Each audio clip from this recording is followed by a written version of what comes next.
How's it going, everybody, man? Hey, this is the first video back to the channel, man, and I'm very excited for real. Like, there's a lot of stuff I got planned. There's a lot of stuff I will be doing. I got a whole bunch of scripts already written out, things of that nature, man. But like I said, it's the first one back. Like, it's been a minute, YouTube. I think I've been off for like 2, 3 years or something like that at this point, for real. But yeah, getting back to this, getting back to the personal brand stuff and everything. And we're gonna be real, we're gonna be organic, we're gonna just be original myself at this time and just see how it goes, man. But yeah, this is the first video. This one, as you see by the title, is the top 10 things from 2025 that I really like, really vibe, like love to the core and everything like that, man. And I'm gonna just break them down in this list that I got. So you see me like looking down and stuff like that, it's because I'm looking at my phone and everything, because I got my list on my phone and everything like that. But yeah, we're gonna break it off. These aren't in any in particular order or anything like that. I'm just run through them, just guys to get you a little bit more of a rundown on them and everything like that, and just keep on rolling. So yeah. So the first one, Ali Dur at Verbal Verses, man. So the reason why this is so special to me is because it's my first time hearing Ali perform. Seeing Ali perform as well, man, and I heard a lot about her, seen her on some different clips and things like that around the city and everything, and I was like, man, the fact that we get her at Verbal Verses, and I think this was the first Verbal Verses that we did at Vibe Studio Jackson. Vibe Studio Jackson is in Jackson, Mississippi, if you don't know, man. It's near the downtown area, like 5 minutes away from Jackson State's campus, 1700 University Boulevard. If you're in Mississippi at all, if you're in Jackson at all, make sure to check it out whenever we get things going on. Like, usually it's Thursdays, Fridays, and Saturdays, man. So definitely come and check, or just come in the gallery. Just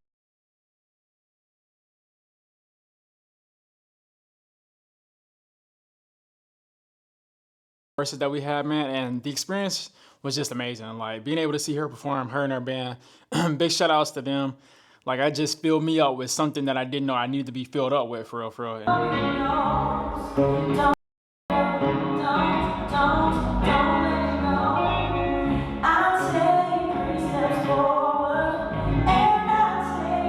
And like, she has beautiful stage presence and everything, and everybody in the crowd, they felt it. They felt the energy, and it was like real. And like I said, like, it was just such a beautiful moment. Like, and so that's definitely something that I had to point out for myself, man. The second one, South Sippy mashup concert, or that's kind of what we called it in a certain sense. It's supposed to kind of be a little bit more of something else, but what it did turn into was something way better in a certain sense. I got a chance to see a few different artists that I've never seen and heard before, and so that was also special to me. Definitely a collection of the South's, a good bit of the South's like better artists and stuff like that, and some people who are like literally on their way to becoming some of the South's like best artists currently right now, man. So that one was certainly special because it's kind of like our first big production that like we put on for real at Vibe Studio last year and everything, man. And so you had Breeze, she's from Memphis. You had Demetrix, he's from Birmingham, Alabama, Memphis, Tennessee. And then you had Gyra, he's from like Baton Rouge, Louisiana, I want to say, man. And then we had Miss Hootie and Chevalier. They're from here. Hootie, she's from Risen, like me, Eternal, man. Chevalier, I want to say he's from Jackson. But yeah, they be performing all over the state, doing different things like that, man. And it was really big because those were the spotlight artists. Then we had like 3 more folks that performed and everything like that. But they all, every artist brought something raw and unique to themselves. Like, you could tell they wanted to pinpoint those little different things that they had about their brand, about the style of music that they make, and it very much so showed on the stage. And the 2 artists that I already knew was Chevalier and Hootie. Love Miss Hootie down. But it was still good to be able to see them on this stage and be able to see some new crowd folks, be able to see them as well, and like get some big one-ups on them. But the 3 people, no, I had already knew Gyra as well. I saw him perform at Vibe Studio at an early event. Gyro, love him, for real. Dope artist. Definitely make sure you check out all 5 of those artists that I said. Demetrix and Breeze are 2 artists that I had never seen, never heard of before. And this is my first chance getting the chance to see them in person, live on stage like that, man. And I definitely enjoy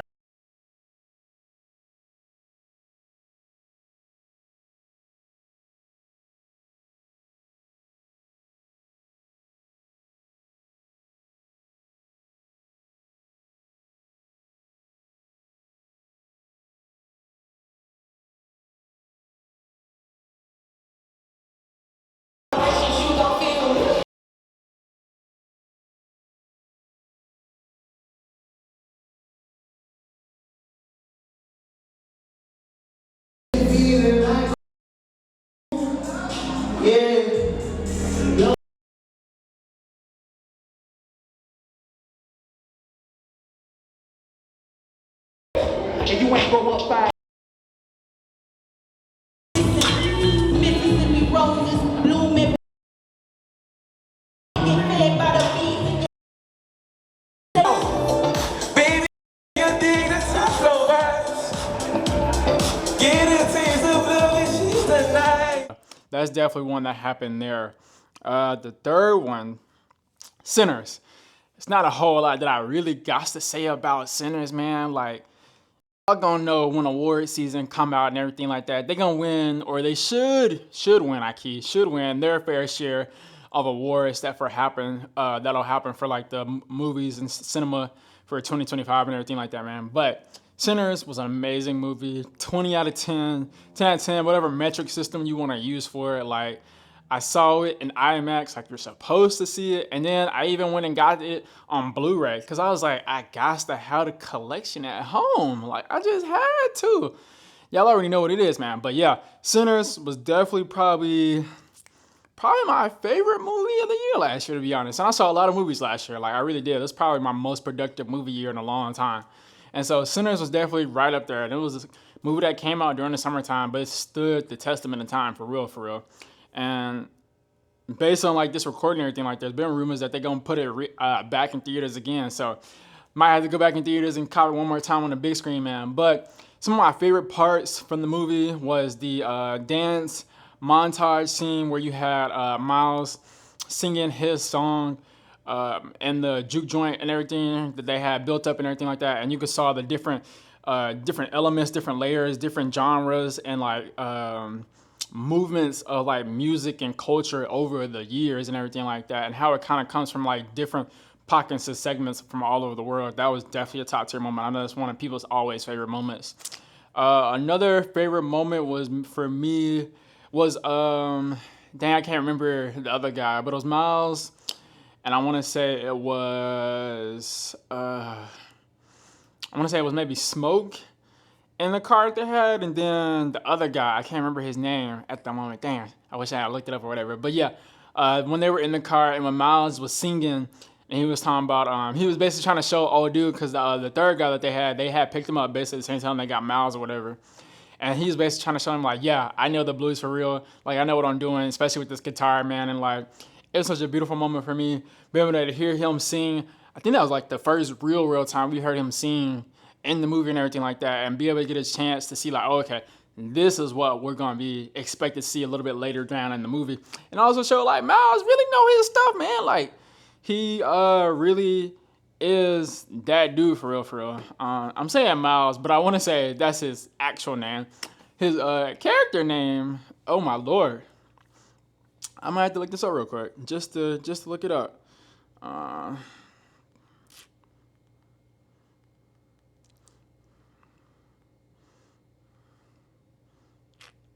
Sammy, my fault. Sammy is his name. LOL. But yeah, Sammy. And then since I'm looking it up, since we hear it and everything like that, why do I not see it?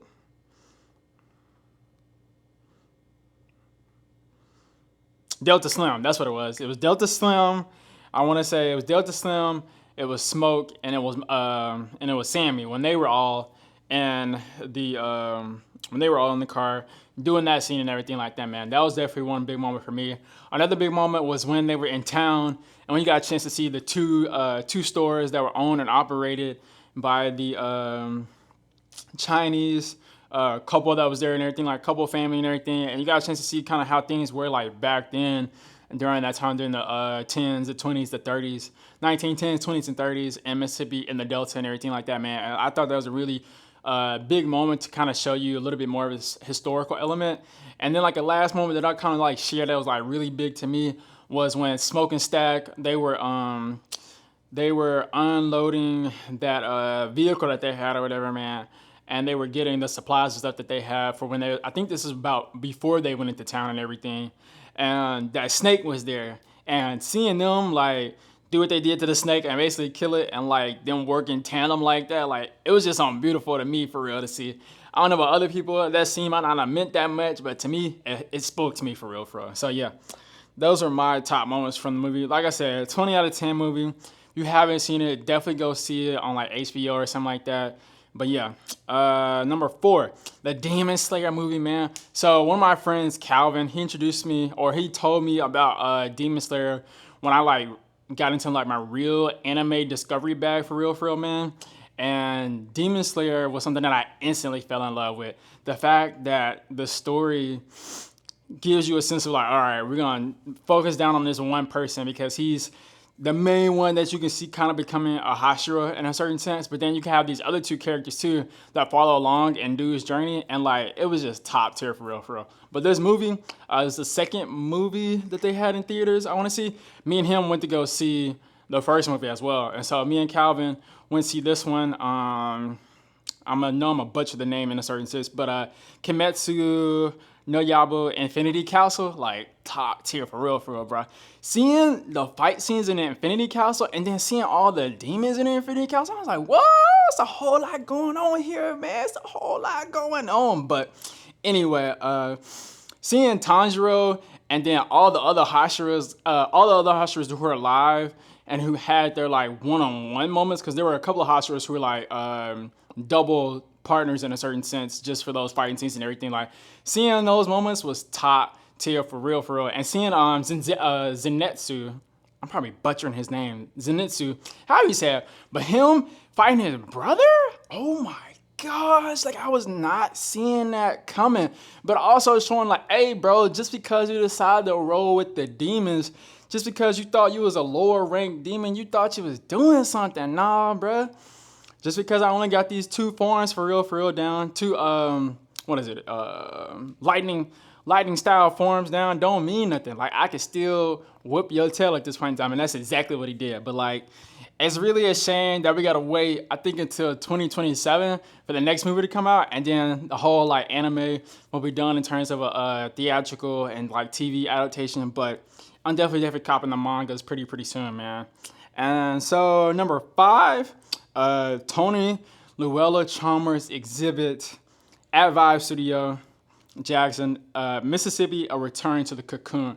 This was the first art exhibit that we had that year, man, and man, it was truly something special.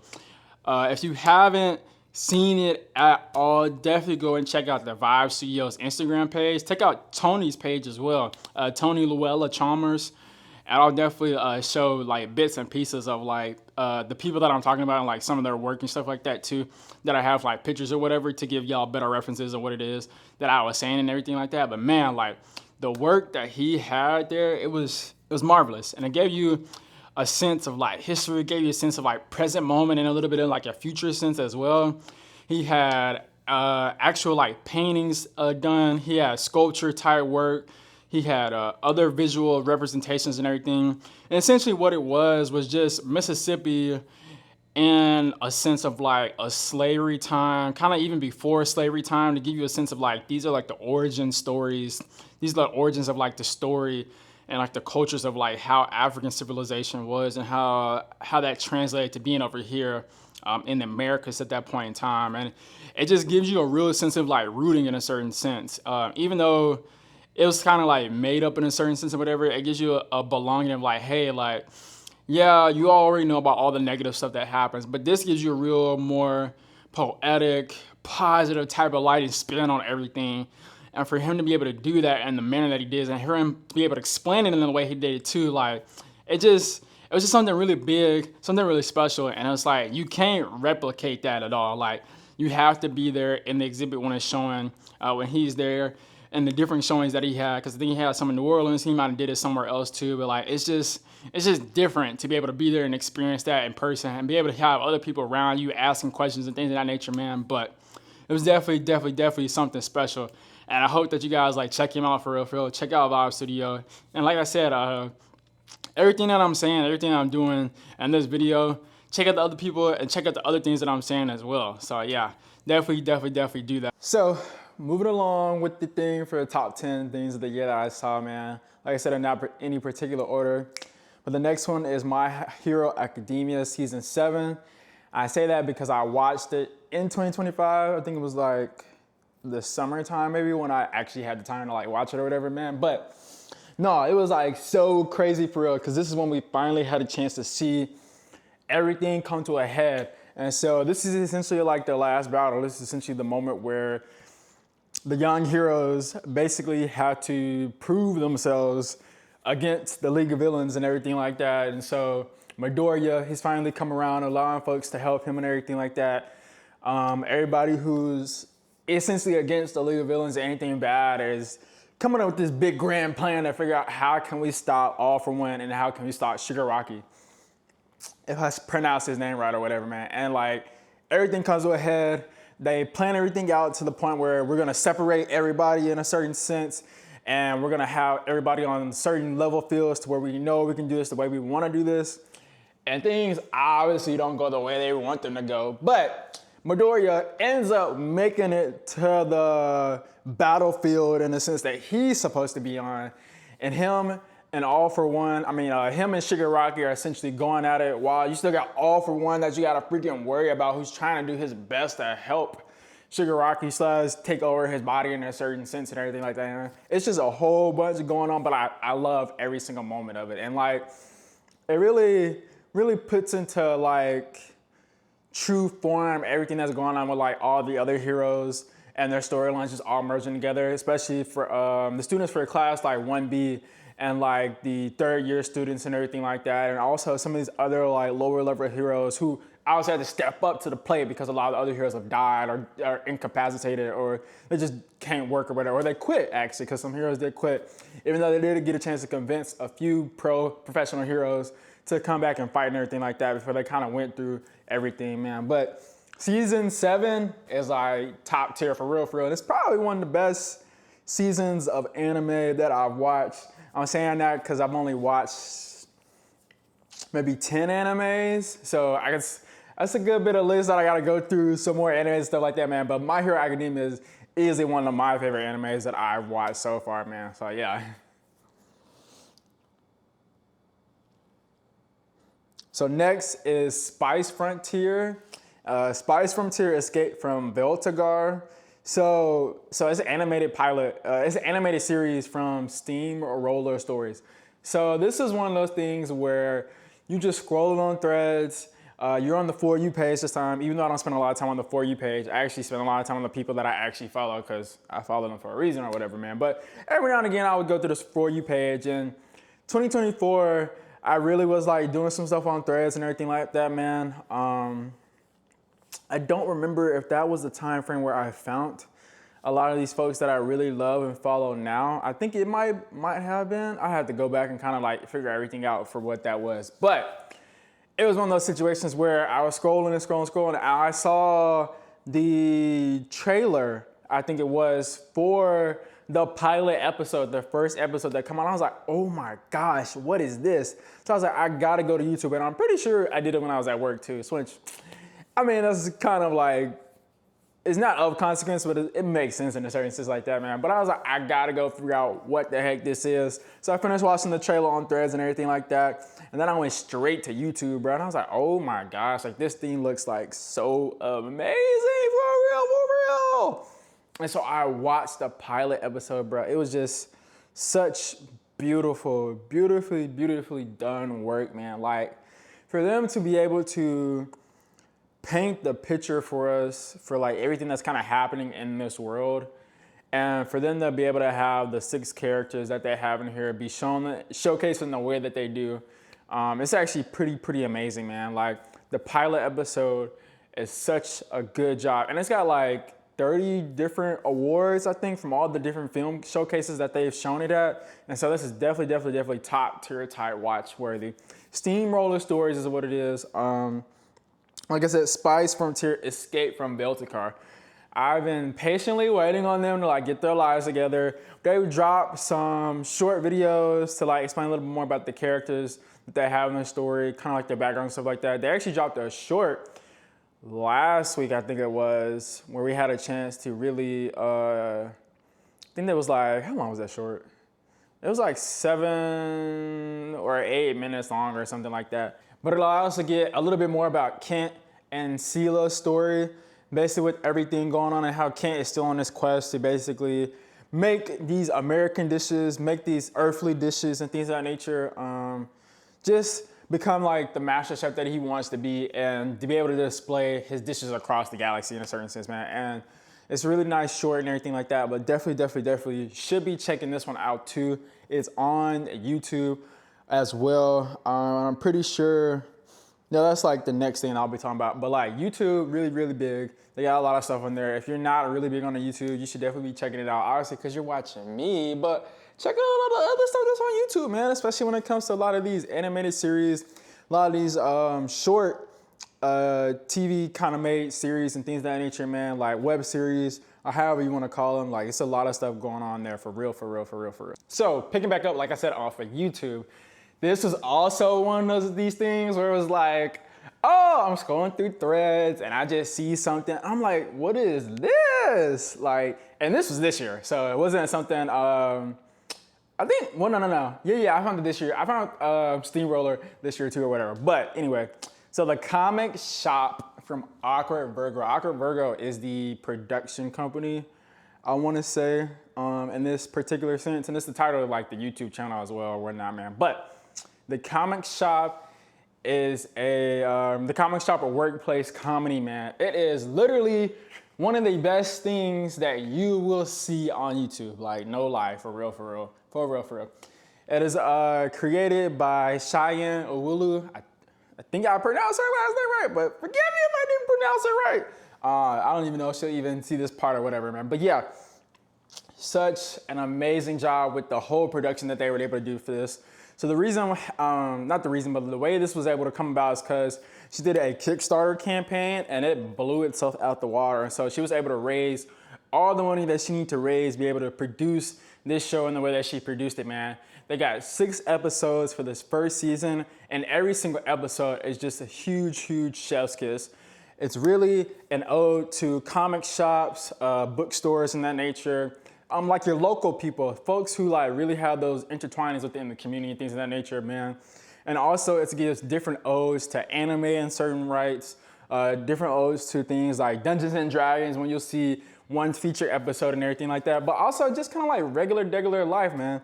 And so like it's based around these 4 characters, Stephanie, Connor, Dominique, and Keith, and they all work there at the comic shop, and it's basically just about them trying to keep the energy of the comic shops alive and things of that nature, and kind of like going through some different little life struggles and different things that anybody would go through in a regular life, man. But it is such like beautiful TV, and like the fact that it's on YouTube is like such a gift, and we don't have to wait for it to be on like some type of like streaming service or something like that. Even though Cheyenne did get picked up by a what is it? But like one of the like agencies or whatever, or you like get an actual like film TV manager or something like that. And so she was able to do a lot more work in person and like on the phone with like a lot of the folks who have a little bit more money and stuff like that, man. But I am more than excited and happy to wait, even though we just got this,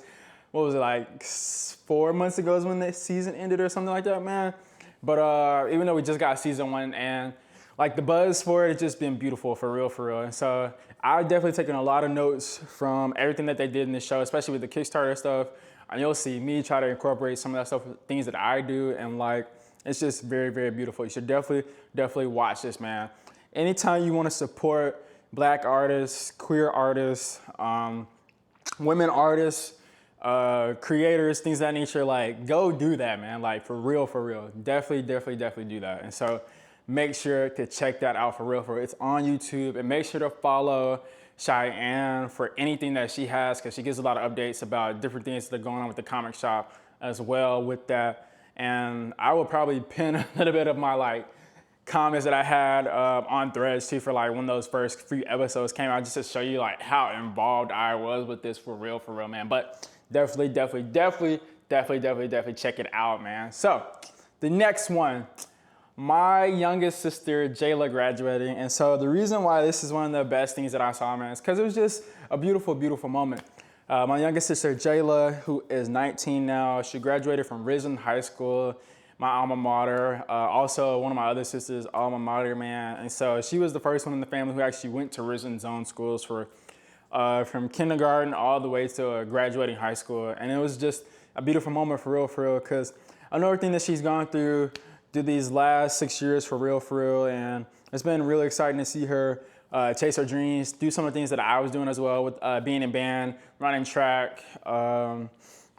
She got a chance to do a few other things that I necessarily didn't get a chance to do, being on the mayor's youth council and a few other things, man. It's been so enjoyable just to watch her journey and see her grow up and everything like that, man. And I love the fact that she's out here trying to pursue her dreams for real. She went for a track program in Coffeyville, Kansas at Coffeyville Community College, and she's trying to do her thing for real to put ourselves in line to make it in a professional track career. And so I'm definitely rooting for her always like that, man. And I don't always mention family in certain aspects, but getting back to YouTube, I probably will do a little bit more here and there. But that's definitely one of the things that's big on my board, obviously, for top 10 things that I saw for 2025. And so the last one that I'll point out, number 10, like I said, not necessarily in this order, but the Being Eddie documentary with the Eddie Murphy documentary that came out on Netflix. Oh my gosh, man. Like this was so beautifully done. And I mentioned this a lot and people in person, especially like I did a little bit earlier, like today or whatnot, in terms of like when this is filming and everything. And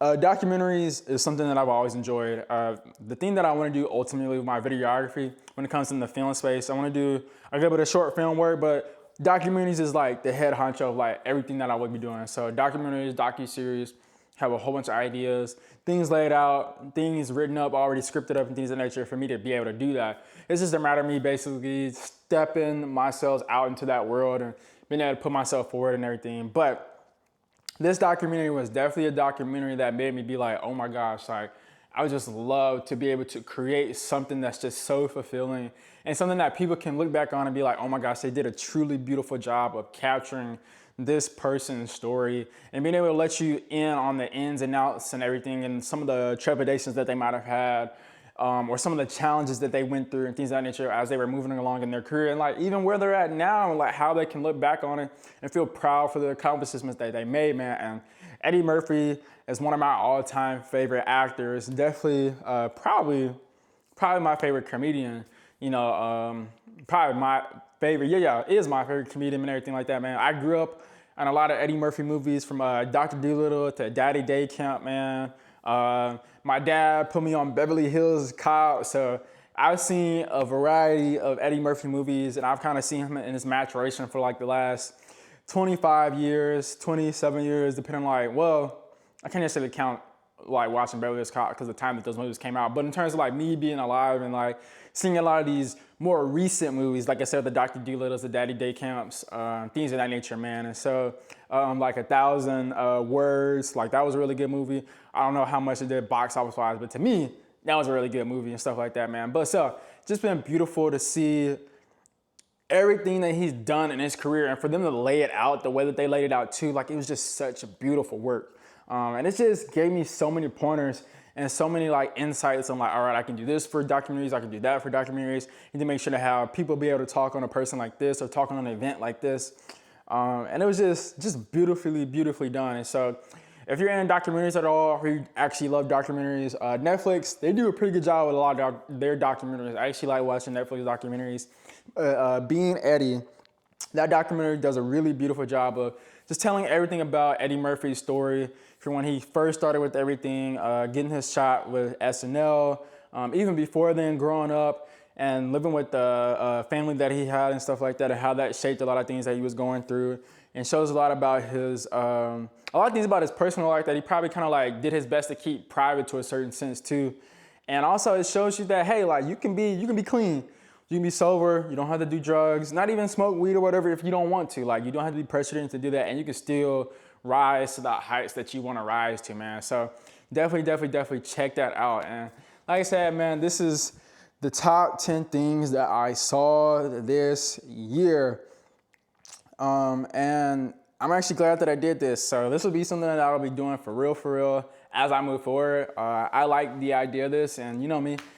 This is basically the first kind of reintroduction of myself back to YouTube and everything like that, man, and the personal content creation and everything. But I'm enjoying it, and we're gonna keep on rocking and rolling, baby. So yeah, as we end things here until next time, man, make sure to drink your water.